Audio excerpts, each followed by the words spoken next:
Hey everyone, welcome to my channel. My name is Rachel Buzaid, and I am a Vedic counselor that uses Vedic astrology to help others uncover their karma and discover their soul's purpose and how they can overcome any obstacles. So today I'm really excited because we are going to be looking at Zohran Mamdani's Vedic birth chart. So, for those of you who aren't aware, Zohran Mamdani has been making national headlines because he is running for the New York City mayor and he is going against and challenging the incumbent, Andrew Cuomo, who has a very prominent influence on New York and New York City. And Zohran Mamdani is considered a rising progressive leader in New York politics today, and the election will be this November. So it's been pretty heated. Zohran Mamdani has been labeled a Muslim socialist, but I think that's only backfired. So I'm just going to read a little bit of his bio. Zohran Mamdani was born October 18th, 1991 in Kampala, Uganda. His parents are actually of Indian origin, and his mother is an acclaimed filmmaker, and his father is a noted academic an authority on post-colonial studies. He received his middle name Kwame in honor of Ghana's first president, so that's pretty cool. So he has this upbringing of being very aware and very proud of his African and Indian roots and his multicultural identity. He even lived in South Africa in Cape Town during his early childhood before moving to New York City at age 7. He still attended New York City public schools and graduated with a BA in Africana Studies. He worked as a foreclosure prevention housing counselor in Queens, assisting families facing eviction, which inspired his political journey, as you can imagine. He served on progressive campaigns, including those of El Yatim and Ross Barkan, before launching his own electoral bid. In 2020, he defeated the four-term incumbent Arvela Simatoas in the Democratic primary to win a seat in the New York State Assembly, representing the 36th district in Queens. He's from Astoria. And in 2025, his mayoral campaign started in actually October 2024 when he announced his candidacy for New York City mayor, positioning himself as a democratic socialist with ambitious progressive policy goals.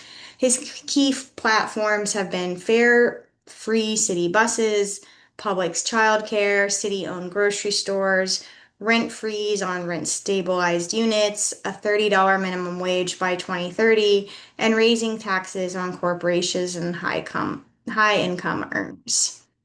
He would be New York's first Muslim and Indian American mayor if he wins, as well as the first of South Asian descent in that post. He has ignited both excitement and controversy.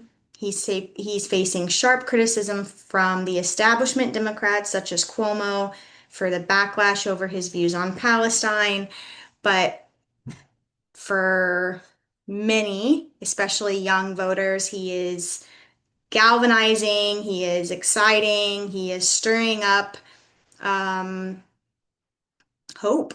And I think that in this time, in the current climate we're facing, regardless if he wins, regardless if he manages to pull off the things that he wants to pull off when he wins, having hope right now is just a very important quality to have when everything seems so heavy and so hopeless. So I really wanted to do Zoran's chart. He is also married to a beautiful artist of Syrian descent. He's made it clear that she is her own independent person who should be known for her work and not his politics. They, I think, had a private ceremony, wedding ceremony in Dubai in December 2024. So he does come from a well-known family. He comes from a prestigious family. So let's look at his chart. Here is Zohran's birth chart. So we have his birth time at 1:15 a.m. I pulled this. Apparently, someone asked his campaign manager for his birth time so that an astrologer could look at his chart. And apparently, it was confirmed by Mamdani's mom. So I just want to preface this by saying this is his chart. Everything I'm about to say is relevant if this is his birth time. All right. So in the middle here, we have his Vedic birth chart. The charts on the right are all other charts, and the main focus is this one on the left here. So this is a North Indian chart. So there's a South Indian chart and a North Indian chart. I prefer the North Indian. It's easier for me to read because this is what I learned first from. That being said, the house numbers are in the border to help everyone out. So there's 12 houses in a chart that represent the 12 zodiac signs. So this house right here, if you see, it says first H. This is his first house. This is his lagna or ascendant or rising sign. And it is represented by the number 4. That is Cancer, the zodiac sign. So he is a Cancer rising or a Cancer ascendant. Very, very interesting. A lot of times you see Cancer ascendants as very notable people, like Meryl Streep is a Cancer ascendant. And that's because their career house right here, the 10th house, is in Aries, which is a very strong, independent sense of self. It usually means that they're selling themselves in some way or their career is related to themselves. So you see a lot of famous people as Cancer ascendants. Cancer ascendants also have a dharma or this like set feeling that they need to take care and nurture others. Usually they have this want for a family one day. Cancer is the sensitive, emotional, nurturing sign. In Vedic astrology, we also have nakshatras, which go deeper into the chart. They're the star constellations or lunar mansions that your planets sit in, and there's about 3 nakshatras in each zodiac sign, and it takes us way deeper. So you can be a Cancer ascendant with another Cancer ascendant, but have completely different personalities. The nakshatras help us see that. So his Cancer is in Pushya, Pushya. Pushya is ruled by Saturn, while Cancer is ruled by the moon. Hence, it's motherly, sensitive, emotional energy. Pushya is one of the most, it's considered a blessing. This nakshatra is just extremely beautiful. A lot of times, Pushya people are very beautiful or they have distinct faces, but Pushya has a very strong sense of Dharma and doing the right thing. It's considered an auspicious nakshatra. It's actually very spiritual. These people have a very strong understanding of right and wrong, and they want to do the right thing. Saturn and the moon, when those energies are merging, create a very emotionally understanding and dependable person. Saturn is responsibility. It's also service to others. It is restriction, but when a lot of times when you see Saturn and Moon together in some way, it's a very dependable, very responsible person to others, especially. So when we look at a chart, we want to see where the ascendant ruler is in the chart. So his ascendant ruler is the moon. So we want to look and see where the moon is in his chart. The moon is directly opposing his ascendant. It is in the 7th house of the spouse, the partnership. How you show up in relationships is the 7th house, but we like to look at the spouse or the partner. It can also be business partnerships. It can be any relationships where there's a contractual agreement or a written agreement, like a business partner, an agent, a lawyer, a publisher. So the moon, when it's in the 7th, not only is that his first house ruler, the moon represents your emotions. It represents how you feel. It's your mind. It's your subconscious. It's also the mother. But remember, in Vedic astrology, we use the lunar calendar, and the moon is considered the most important, really, aspect of your chart because it's the way you feel about yourself and about your life. Um, so we always look at the moon as one of the first things to look at anyway, and it's his first house ruler.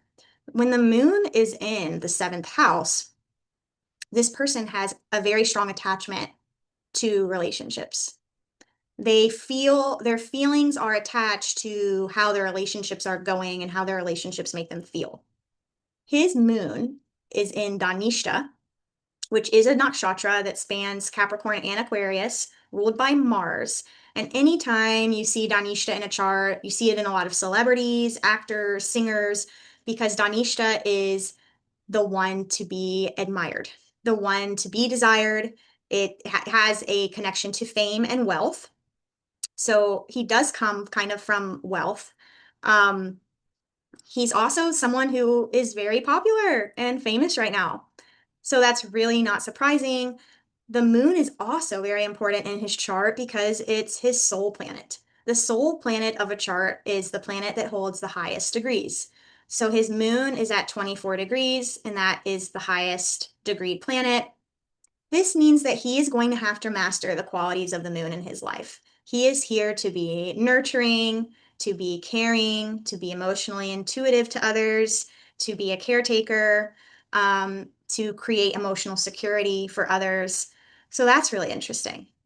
It's also conjunct with Saturn here. Okay, so Saturn, first of all, is in its own sign of Capricorn. It's in the seventh house. Like I said earlier, when Saturn and Moon are together, merging their energies, you see it a lot with spiritual leaders. You see it a lot with leaders in general because these people are seen as very dependable and trustworthy. Now, for the person, it can mean that there's a little bit of stoicism and they might have trouble accessing and feeling their emotions. It can also bring kind of a melancholy or a grief. These people might suffer from depression or anxiety. It could also be influencing the mother in some way because the moon is the mother. So there's a lot going on here already. And you can see that he's going to be extremely committed to his relationships. When Saturn and Moon are conjunct or when Saturn and Moon are opposing each other, it brings someone very committed to relationships. So I would say that he is very, very committed to his wife, and I'd be really surprised if they break up in the future. I can see that further in his spouse chart here with Saturn in its own sign in Aquarius. So this is a long-term commitment. So Saturn in a Kendra house is the first, it can be either the first house, the fourth house, the seventh house, or the 10th house. This diamond here that you see, the Kendra houses are the power houses. They are the houses of action. When Saturn is in its own sign or it's exalted in Libra in a Kendra house, that gives a yoga of great men in Vedic astrology. Saturn in a Kendra in its own sign is called a Sasha Yoga. Sasha Yoga is a humble leader, a leader with humility, a leader that can put their ego aside. And what's really interesting about Zohran is that a lot of people really admire that a lot of times when he is asked to be interviewed, he actually turns the mic and interviews people walking by instead and wants to hear from others instead of hearing himself talk. That is the Sasha Yoga in him. So he is a natural leader, like straight up, and we've only looked at one house. So very, very interesting and also not surprising. This BP here means his blessings are coming from his spouse and or his relationship and business partners. So let's move on here and look at his sun sign. So the sun is your ego, it's your soul's essence, it's your Atmakarka. It's really important. So we want to look at the sun. The sun for him is in his fourth house. Woo, there's a lot going on here. And it's in the sign of Libra and it's debilitation. Sun is fully debilitated at 10 degrees of Libra and fully exalted at 10 degrees of Aries. Debilitation isn't something to be scared of. It just means that karmically there's some work to be done. A lot of times I see Sun in Libra with politicians or people in diplomatic roles because their ego shines through relationships. Their ego shines when they are considering the thoughts of others, when they are including others in their decision making. His Mars here is also in Libra, in Swati, and he has Mercury here also in Libra, in Swati. One thing I'm also seeing here is, so the sun rules Leo, number 5. Mercury rules Virgo here, number 6. And Mars rules Scorpio here, number 8. When you see a connection between the second, third, and fifth houses like this, where the planets are conjunct together in a sign, combining the energies of these houses, a lot of times you see great creatives with these connections, artists, singers. And what's really interesting and really unique is that he has all 3 houses. A lot of times a writer will have, the second and the third because those are more writing houses. A performer or a singer will have the second and the fifth because the fifth is more like performance on stage and the second is the voice. He has all 3 of these creative houses conjunct together. This guy is very, very creative and he's artistic in some way. Another thing that's really, really interesting and really helping his son's debilitation, like I said, the sun rules Leo here in the second house. And who rules Libra, where the sun is sitting? Venus. Venus and the sun are exchanging signs, parivartana. That means the sun is acting as if it's in the second house here in its own sign of Leo, and Venus is acting as if it's in this fourth house in its own sign of Libra. So they're exchanging energies. That's really helping his sun and his Venus. Venus does the best in the fourth house. Venus loves the fourth house. The fourth house is the mother, the family, and the home, the inner and your inner happiness. It's also a moksha house. It's a very, very important house. However, I'm not going to say that his fourth house doesn't come without challenges. Yes, Venus and Sun exchanging signs is really helping. So the fourth house is your heart space. So it's your emotional security, it's your ability to feel happiness, to express yourself from your heart, it's your mother, and it's your family. The sun in the fourth can mean that he has a very strong father. It can also make the mother very strong. But Mars is doing a little bit of damage to the sun or vice versa. The sun is either combusting Mars, which is it's when planets are close to the sun can burn them off because that's the sun. But a lot of times I see Mars in these situations damaging the sun a little bit more, meaning Mars could be affecting his ego or his confidence in some way. It could be affecting the father in some way because the sun is the father. Mercury is also really tight here in Libra, which doesn't surprise me. Again, he's a Libra stellium. He has 3 or more planets in the sign of Libra. Again, you see so many politicians and people that fight just for justice having strong Libra. Libra is the scales. They care about fairness. Mercury in Libra, even though that's not its own sign, Mercury's not in its own sign, Mercury likes thinking and communicating with others, and Libra is about relationships and connecting with others.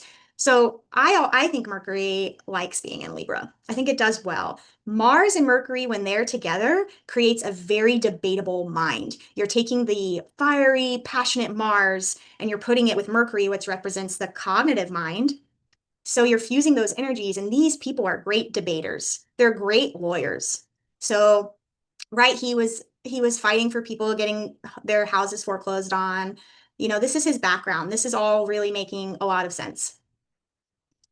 But I wouldn't be surprised if there's a little bit of intensity maybe with his family. His parents are very strong. Like they both have really prominent careers. So that could be a lot of it. Medically, I would say he needs to watch out for heart issues. The fourth house having 2 malefics, the sun and Mars. He also has Pluto here, an outer planet. Pluto represents power. It can represent control.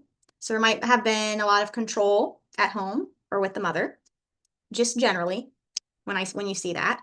But when you have Sun and Mars and heavy planets in the fourth, a lot of times you want to tell people to look out for heart issues later on, like heart disease, stuff of that, things like that, because it's in the fourth house and these are malefic planets. But let's look at the second house here. So, like we said, Venus and Sun are exchanging signs. However, Venus and Jupiter, I see this all the time. And I see Jupiter and Venus in Leo so often with people that are on stage or presenting themselves somehow to the public. I see politicians with this. I see people that are just some type of host or hostess or performer. Leo, right, is the stage. Leo is the sign of self-expression. So the second house represents your family of origin. It also represents what you eat, what you consume in your mouth, but it represents your voice. He has Jupiter and Venus in Leo in the second house. These are two beautiful benefics, even though sometimes they don't really like each other because they're kind of competitive about who is the guru or not in the stories. And they are really tight. Within less than a degree of each other. So hopefully they're working together and not opposing. But like I said, Venus and Sun are exchanging those signs. So it's almost as if the Sun is in its own sign in the house of the voice, right? This guy has a commanding voice, but Jupiter and Venus are bringing him that charm. Jupiter and Venus together is so, so charming. Venus is also in Purva Phalange in Leo, which is a nakshatra that Venus rules. Venus in Purva Phalange is always a lover. They love to love. They love expressing and showing their love off. I love me a good Venus in Purva Phalange. His Jupiter is in Magha, which is ruled by Ketu. That's interesting. Jupiter will give him a sweet speech, a very sweet speech. These people usually have, they can't really lie. They struggle lying. Another way we can see if someone will tell the truth or not is by looking at the ninth house. It's the Dharmic house, the house of luck and prosperity. It's your belief system, Dharma, doing the right thing. What's interesting is it's in Pisces because he's a Cancer ascendant. So it's in Pisces. Jupiter rules Pisces, and it's in the second house. That's a very high likely chance that we can expect him to be telling the truth and to be speaking the truth. Like we can trust this person when they speak. So that checks out. Jupiter is in Magha, so that's ruled by K2. K2 again, like I was saying, is the South Karmic node of spiritual liberation. It detaches us from the material. It represents separation and loss in order to transform. So you always want to look at where K2 is in relation to this planet. K2 is in the 12th house here. So Jupiter would be a planet that I look for in transits in terms of loss. The second house also represents your material assets, your wealth. So that could be something that comes up for him in his life. Venus also rules the 11th house. This is Taurus, number 2. The 11th house is also a financial wealth house. It's the house of gains from your career. It gets better over time. It's a Upachaya house. It's your desires. A lot of times when there's a connection between the second and the 11th house, you see wealth for this person.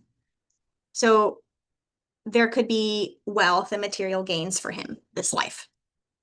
So not surprising, right, that he comes from a well-off family, which I know he gets a lot of criticism for. Who cares? As long as he's doing what's good for the public, in my opinion. His karmic nodes. You always want to look at the karmic nodes when assessing the chart. They're extremely important. Rahu and Ketu. Rahu is the north karmic node, showing us what the soul wants to achieve, what it wants to master and embody this life, while Ketu shows us the past. It shows us what was mastered and embodied in the past life with some residual baggage to clean up this life. And it shows us where we're comfortable. A lot of times some people can get stuck just reenacting K2. So, Rahu. Lo and behold, his Rahu is in the 6th house. Rahu does so well in the 6th house. The 6th house is our day-to-day routine. It's work. So you don't want to just look at the 10th house for work. The 10th house is the career and the reputation, but the 6th house, you will see a lot of times famous people and stuff have very strong 6th houses because it's their day-to-day routine. It's how they show up at work with their coworkers, with their boss, with employees, and it's acts of service. But it's your physical health. So we see health issues from the sixth house, and it's obstacles, challenges, and enemies that you're aware of. Enemies can be your competition at work. They're not always your like scary enemies. The 12th house is hidden enemies that you're unaware of. The 12th house, in my opinion, is a lot trickier for enemies. But the sixth house really wants malefic planets in it. So you don't really want Jupiter, Venus, the moon, and Mercury in the sixth house because they're soft benefics.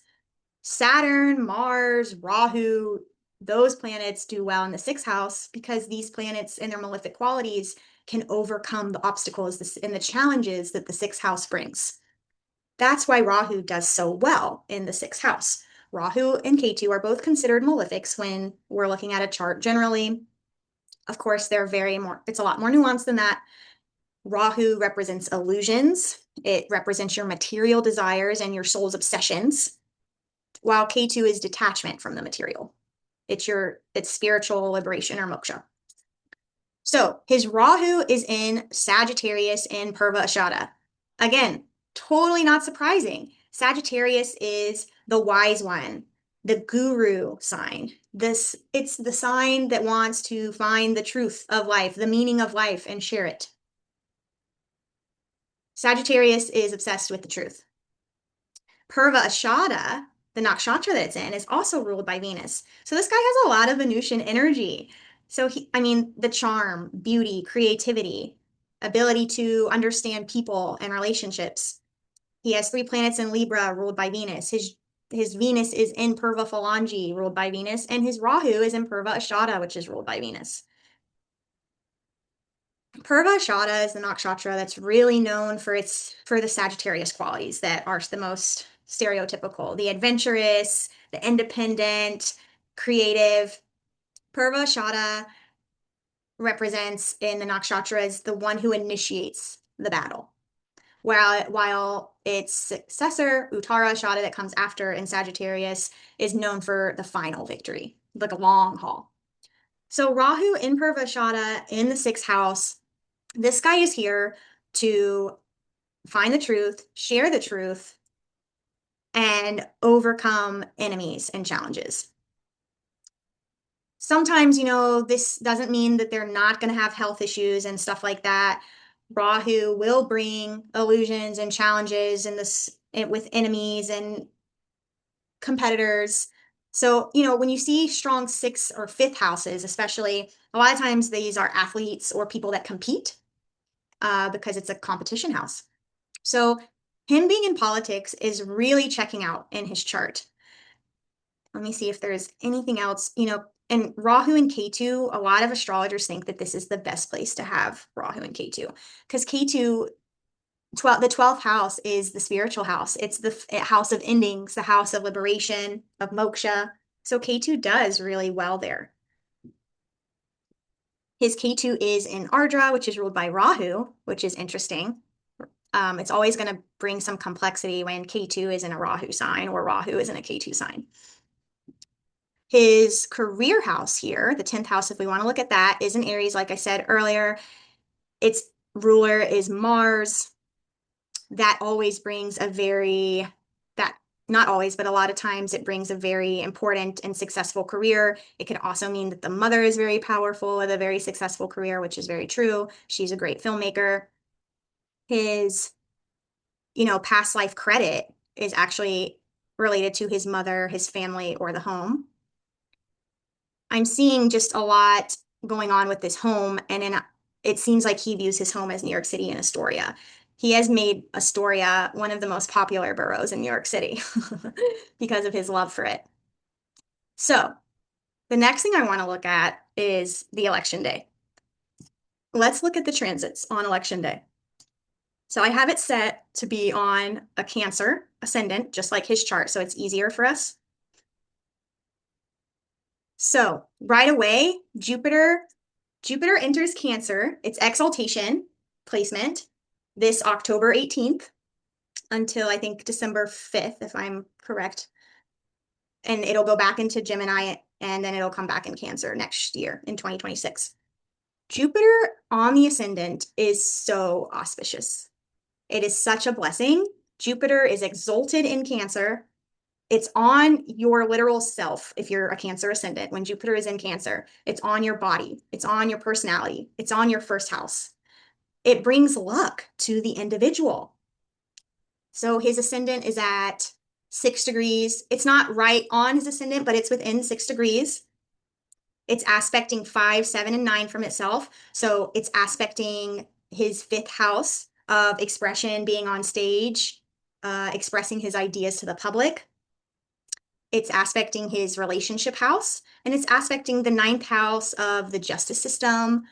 A lot of times you see things with the courts and stuff like that going on here. It could be, it could be something to do with the election. It's helping out there.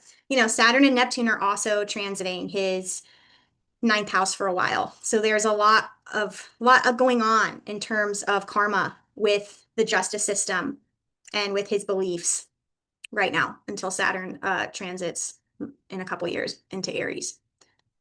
So that's really interesting and really benefiting him. So this is, like I said, this is on election day, November 4th, 2025. I have it set to later at night. I'm kind of anticipating when votes will come in. His Venus and the Venus and the Sun will be transiting his 4th house. The moon will be in his 10th house of career. The moon is always a trigger planet for events to occur. This is also on a full moon. For everyone, it's on a full moon, but the moon, when you see the moon and the sun opposing, it's a full moon. This is going to be just such an intense day. So Venus and Sun are conjunct in Libra, right? We know that he has a lot of planets in Libra that are going to be activated. The Venus is at 3 degrees, Sun is at 18. Sun is, it's far enough away from Venus that I feel like Venus isn't getting too damaged. Venus will be in its own sign of Libra that day.